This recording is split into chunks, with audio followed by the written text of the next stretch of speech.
Halo sahabat PPG, perkenalkan nama saya Yasinta Eva Fajarwati dari kelas PGSDC. Di sini saya akan menjelaskan terkait lembar observasi karakteristik peserta didik.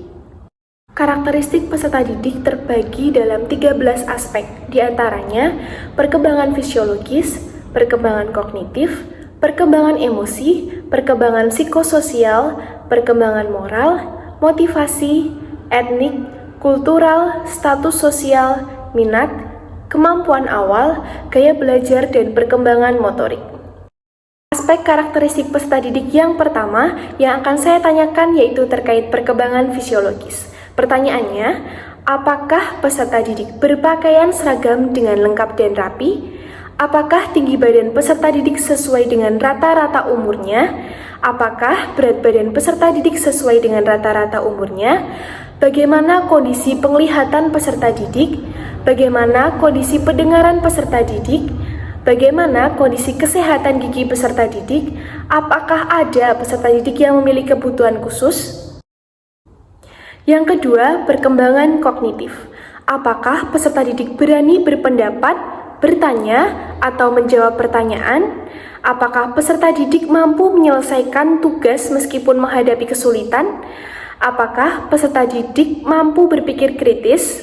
Apakah peserta didik aktif mengemukakan pendapat bersama kelompoknya? Apakah peserta didik mampu melakukan penalaran logis terhadap objek yang konkret? Apakah peserta didik mampu mengingat sesuatu dan menghafalnya dengan baik?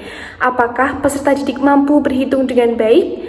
Apakah peserta didik mampu mengembangkan ide dan kreativitas? Aspek yang ketiga, perkembangan emosi. Apakah peserta didik mengakui dan meminta maaf atas kesalahan yang dilakukannya? Apakah peserta didik dapat mengendalikan emosi dalam menghadapi masalah dengan tidak marah-marah? Apakah peserta didik mampu mengikuti kegiatan pembelajaran dengan tenang dan kondusif? Apakah peserta didik menghargai diri sendiri dan orang sekitarnya? Apakah peserta didik mengungkapkan apa yang dirasakannya dengan baik? Apakah peserta didik mampu menunjukkan sikap bangga dan empati terhadap sesuatu atau seseorang? Apakah peserta didik mudah tersinggung dengan perkataan dari orang lain tentang dirinya? Aspek yang keempat, perkembangan psikososial. Apakah peserta didik tidak melakukan aktivitas mengganggu dan merugikan orang lain? Apakah peserta didik dapat bekerja sama dengan teman sebaya saat diskusi atau berkelompok? Apakah peserta didik membantu teman yang memerlukan? Apakah peserta didik menunjukkan perhatian terhadap kebersihan kelas dan lingkungan sekolah? Apakah peserta didik berteman dan bergaul dengan teman sebaya? Apakah peserta didik mampu bersikap sesuai dengan perannya sebagai laki-laki dan perempuan? Apakah peserta didik mampu bersikap positif, berinteraksi dengan orang lain? Yang kelima, aspek perkembangan moral. Apakah peserta didik berdoa sebelum dan sesudah pembelajaran? Apakah peserta didik mengikuti kegiatan ibadah di sekolah dengan baik? Apakah peserta didik mengucapkan tolong dan terima kasih ketika meminta bantuan dan setelah menerima bantuan orang lain? Apakah peserta didik meminta izin ketika memasuki ruangan atau menggunakan barang milik orang lain? Apakah peserta didik tidak berkata kotor dan kasar? Apakah peserta didik bersikap 3S? Salam, senyum, sapa. Apakah peserta didik mampu membedakan benar salah atau baik buruk dalam kehidupan sehari-hari? Apakah peserta didik bersikap jujur dimanapun berada? Dan apakah peserta didik mampu menaati peraturan yang ada di sekolah dengan baik? Yang keenam yaitu motivasi. Apakah peserta didik memiliki keingintahuan yang tinggi? Apakah peserta didik tidak mudah putus asa dalam melakukan sesuatu? Apakah peserta didik mengajukan diri untuk mengerjakan tugas atau soal di papan tulis? Apakah peserta didik bersemangat dalam mengikuti pembelajaran? Apakah peserta didik melakukan eksplorasi dengan berbagai media dan kegiatan? Dan apakah peserta didik mengerjakan tugas yang diberikan dengan tepat waktu? Aspek yang ketujuh berkaitan dengan etnik. Apakah peserta didik menyadari keberagaman etnik yang ada di kelas? Apakah peserta didik mampu menghargai keberagaman etnik yang ada di kelas? Apakah peserta didik menggunakan bahasa daerah dalam berinteraksi dengan orang lain?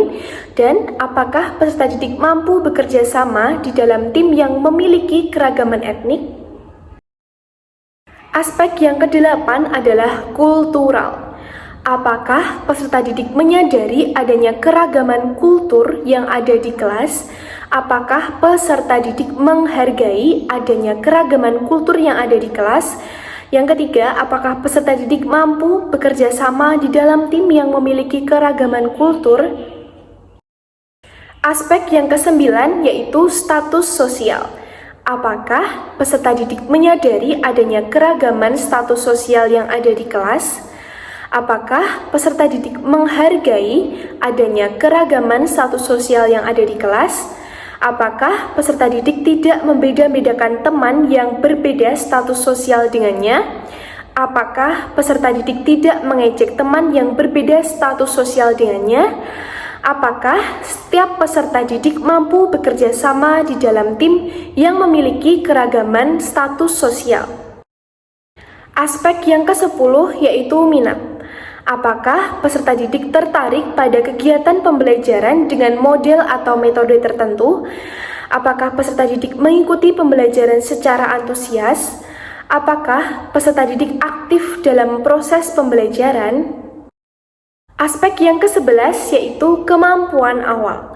Apakah peserta didik memahami tujuan pembelajaran yang akan dicapai? Apakah peserta didik mengetahui materi yang akan dipelajari selama pembelajaran di kelas? Apakah kemampuan awal peserta didik dapat diketahui? Aspek yang ke-12 yaitu gaya belajar. Apakah peserta didik mudah memahami materi pembelajaran dengan mendengarkan ceramah dari guru? Apakah peserta didik mudah memahami materi dengan melihat atau mengamati gambar, tulisan, dan video? Apakah peserta didik mudah memahami materi dengan kegiatan praktik seperti kegiatan diskusi atau melakukan percobaan?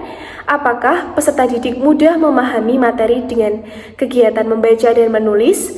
Apakah peserta didik mampu mengikuti kegiatan pembelajaran sesuai minat belajar? Yang ke-13 atau yang terakhir yaitu aspek perkembangan motorik. Apakah peserta didik memiliki keterampilan gerak seperti berjalan, berlari, dan melompat? Apakah peserta didik terampil menggunakan tangan kanan dan tangan kirinya dengan baik? Nah, demikian presentasi dari saya terkait panduan observasi karakteristik peserta didik. Saya akhiri, sekian dan terima kasih.